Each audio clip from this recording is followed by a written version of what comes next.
కూటమి ప్రభుత్వంలో భాగస్వామిగా ఉన్నప్పటికీ అక్రమాలు జరుగుతుంటే చూస్తూ ఊరుకునేది లేదని జనసేన నాయకుడు సొసైటీ అధ్యక్షుడు విల్లా వీర తీవ్ర స్థాయిలో హెచ్చరించారు. ఇటీవల తాళ్లరేవు మండలంలో జరుగుతున్న మద్యం అక్రమ వ్యాపారాలపై ధ్వజమెత్తిన ఆయన తాజాగా తాళ్లరేవు మండలంలో సాగుతున్న అక్రమ ఇసుక దందాపై దృష్టి సారించి సంచలన వ్యాఖ్యలు చేశారు. తాళ్లరేవులో ఏర్పాటు చేసిన విలేకరుల సమావేశంలో విల్లా వీర మాట్లాడుతూ మండలంలో జరుగుతున్న ఇసుక దందాలో ఎవరెవరి వాటా ఎంతో తేల్చి చెప్పాలని డిమాండ్ చేశారు. పిల్లంక, గోవలంక, తాళ్లరేవు, సీతారాంపురం ప్రాంతాల్లో కూటమి నాయకుల పర్యవేక్షణలో ఎన్ని ఇసుక ర్యాంపులు నడుపుతున్నారో సమాధానం చెప్పాలని నిలదీశారు. ప్రభుత్వం నిర్ణయించిన ధర కంటే అధిక ధరలకు ఇసుకను విక్రయిస్తూ ప్రజలను దోచుకుంటున్నారని మండిపడ్డారు. ప్రతి ఇసుక ట్రాక్టర్ వద్ద అక్రమంగా కమిషన్ తీసుకోవడానికి ప్రత్యేకంగా ఉద్యోగులను కూడా ఏర్పాటు చేసుకున్నారని, దీనివలన ప్రజలు తీవ్ర ఇబ్బందులు ఎదుర్కొంటున్నారని ఆరోపించారు. ఈ అధిక వసూళ్ల కారణంగా సామాన్య మధ్యతరగతి ప్రజలు ఇల్లు నిర్మించుకోవాలంటే తీవ్ర ఇబ్బందులు ఎదుర్కొంటున్నారని విల్లా వీర ఆవేదన వ్యక్తం చేశారు. ప్రభుత్వం నిర్ణయించిన ధరలకే ఇసుక అందుబాటులో ఉండేలా చూడాల్సిన బాధ్యత అందరిపై ఉందన్నారు. గడిచిన 2 సంవత్సరాల నుంచి ప్రజల దగ్గర వసూలు చేస్తున్న ఇసుక మాఫియా సొమ్ము ఏమైందో సమాధానం చెప్పాలని డిమాండ్ చేశారు. స్వతంత్ర దినోత్సవ సందర్భంగా 80 సంవత్సరాలు పూర్తి చేసుకున్నటువంటి భారతదేశం చరిత్రలో దేశం బాగోవాలన్నా, రాష్ట్రాలు బాగోవాలన్నా, గ్రామాలు బాగోవాలన్నా, మండలాలు బాగోవాలన్నా, మండలంలో ఉన్నటువంటి ప్రజలు బాగోవాలన్నా కూటమి ప్రభుత్వంగా ఏర్పడినటువంటి జనసేన, టీడీపీ, బీజేపీ రాష్ట్రంలో పాలన జరుగుతుంది.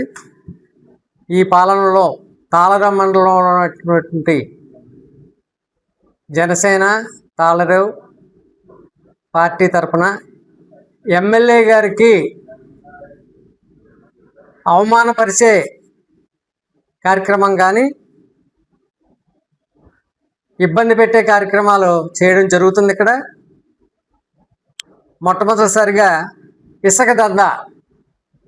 ఈ ఇసుక దందాలో ఉద్యోగస్తులను పెట్టి తాళ్లరేవు మండలంలో 4 ర్యాంపులు, పిల్లెంక, గోవలంక, తాళ్లరేవులో 1, సీతారాంపురం, ఈ ర్యాంపుల్లో ఎంప్లాయీస్ని పెట్టి ట్రాక్టర్కి 400 రూపాయలు వసూలు చేయడం జరుగుతుంది. ఉద్యోగస్తులు పెట్టి దందా చేసే పరిస్థితి ఈ ప్రభుత్వంలో ఇక్కడ తాళ్లరేవు మండలంలో జరుగుతుంది. ర్యాంపులు వేసి ఈ ఇసుక తెలుగుదేశం పార్టీ మండలాధ్యక్షుడైనటువంటి తూర్పుడి వెంకటరమణ గారు,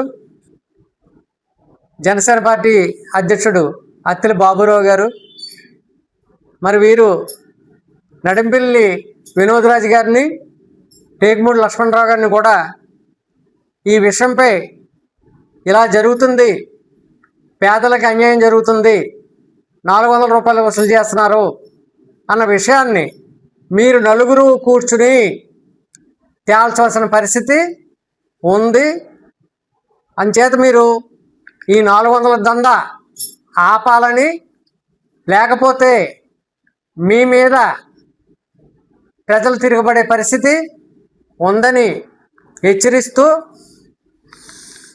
తర్వాత ఎంఆర్ఓ గారు జరుగుతున్న అన్యాయాన్ని మీరు బైండ్ ఓవర్ కేసులు కట్టి మీరు ఈ ఇసుక దందా మీద చర్య తీసుకోవాలని, అలాగే పోలీసు వారిని కూడా ఈ దందాని అరికట్టాలని